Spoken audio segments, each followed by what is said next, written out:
Hello friends, welcome back to my channel Deep classes, जिसमें हमारा आज का टॉपिक है नई कहानी की विशेषताएं बताइए। हमारा आज का वीडियो स्टार्ट करने से पहले अगर आपने अभी तक हमारे चैनल को सब्सक्राइब नहीं किया है तो इसे सब्सक्राइब कर लें, जिससे हमारे सभी वीडियो के नोटिफिकेशंस आप तक पहुंच सके। साथ ही MHD से रिलेटेड सभी वीडियोस के लिए आप हमारे चैनल की प्लेलिस्ट में जाकर उन्हें देख सकते हैं। तो चलिए बिना देरी किए हम अपना आज का वीडियो स्टार्ट करते हैं। नई कहानी को अनुभव की प्रामाणिकता का आग्रह करने वाली कहानी माना जाता है।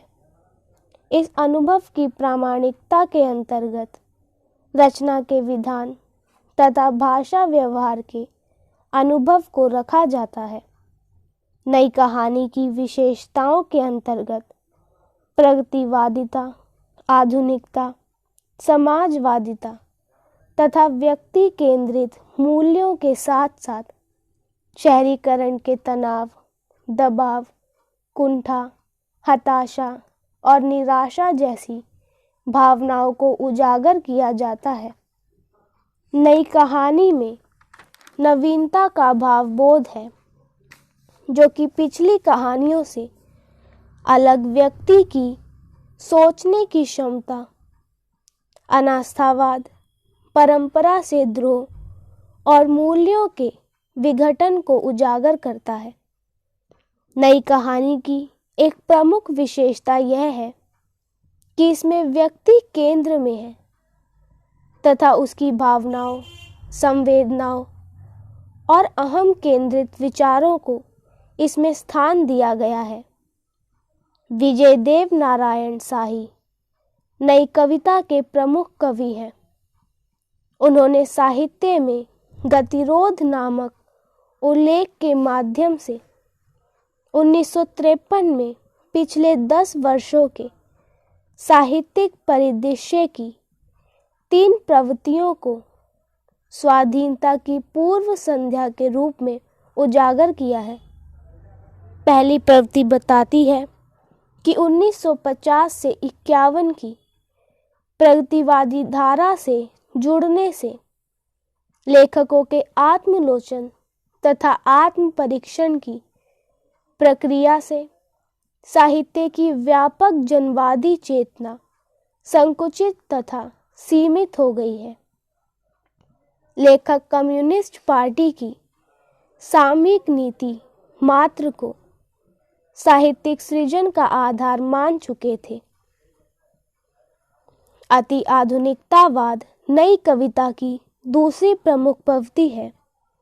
यह प्रवृत्ति समस्त प्रतिष्ठित मूल्यों को अस्वीकार कर उदात्त तक पवित्र को सर्वथा अविश्वसनीय रूप में प्रस्तुत करने का भाव उत्पन्न करती है। अति आधुनिकता व्यक्ति की मानसिक अवस्था को सर्वोच्च मानते हुए वास्तविकता को प्रकट करती है। अति आधुनिकता इसी वृत्ति के कारण लंबी अवधि तक साहित्य में बनी रही, क्योंकि इसमें सृजनात्मकता की भूमिका शून्य थी। विविधता, विचित्रता तथा अनुभूत सत्य नई कहानी की तीसरी प्रवृत्ति है, जिसमें हिंदी के अधिकांश साहित्यकारों ने अपनी रचना का प्रमुख स्वर बनाया।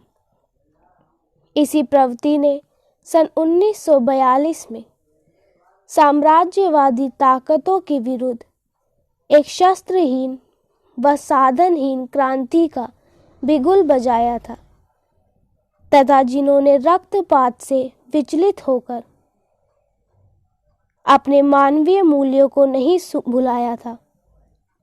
वास्तव में शाही नई कहानी की इन 3 प्रवृत्तियों के आधार पर उन पर लगे अनास्थावाद, द्रोह और मूल्य ध्वंस के आरोपों से युवा लेखन को बचाने का प्रयास कर रहे थे। नई कहानी लेखकों ने चारित्रिक अराजकता, अनास्था, व्यक्तित्व के बिखराव और निराशावादिता को रचनाओं में उजागर किया तथा इन्हीं तत्वों को देश और समाज में देखने के कारण उस समय कम्युनिस्ट पार्टी ने इसे स्वाधीनता नहीं माना था।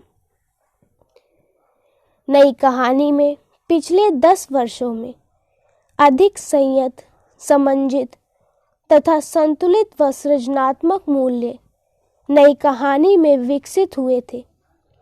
उन्हीं को नई पीढ़ी ने अपनाया और प्रगतिवादिता, आधुनिकता, समाजवादिता से ऊपर व्यक्तिपरक समाजोन्मुखता को लेकर चलना प्रारंभ किया, जिसके फलस्वरूप व्यक्ति एकाग्र तथा केंद्रीभूत हो गया। शहरी संवेदना में इसी एकाग्र और केंद्रीभूत भाव को नई कहानी के माध्यम से नगरीकरण की प्रक्रिया के परिवर्तन के रूप में दर्शाया गया, जिसे व्यक्ति अपने स्नायु तंत्र पर अनुभव कर रहा था। इसी के साथ आज का हमारा वीडियो यहीं खत्म होता है। वीडियो पसंद आया हो तो वीडियो को लाइक एंड शेयर करें और चैनल को सब्सक्राइब करना ना भूलें। Thank you for watching.